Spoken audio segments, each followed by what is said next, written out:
Pumasa sa Ice Bucket Challenge ang mga doktor at staff ng St. Luke's Medical Center. Nahinamon ng isa nilang pasyente na taglay ang amyotrophic lateral sclerosis o ALS. Nakatutok si Lay Alves.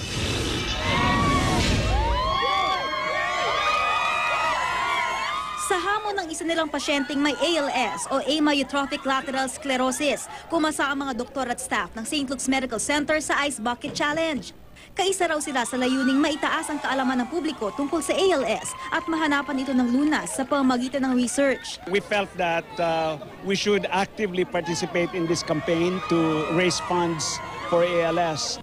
Ang nanghamon sa mga doktor, ang 30 anyos at bagong ina na si Maricel Barayuga. Nitong Marso na diagnose si Maricel ng ALS, isang buwan matapos siyang manganak.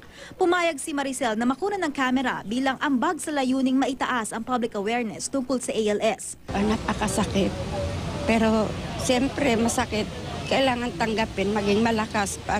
Kasi ang ano lang namin, maging malakas kami para maalagaan namin siya. Ang ALS na tinatawag ding Lou Gehrig's disease ay isang neurodegenerative disease na nakaapekto sa cells sa spinal cord at kalaunan ay nauuwi sa pagkaparalisa. Mula nang ma-diagnose, mabilis daw na nagpapamalas ang epekto ng ALS sa katawan ni Maricel. Di na siya makatayo ngayon at hirap na sa paghinga at pagsasalita. Nangihina man ang katawan, hindi ang kalooban ni Maricel at ng kanyang pamilya. Hinahanapan pa rin ng lunas hanggang ngayon ng ALS. By doing all this people being aware on this and people putting their money on this will really create a very good impact on research, how to cure it.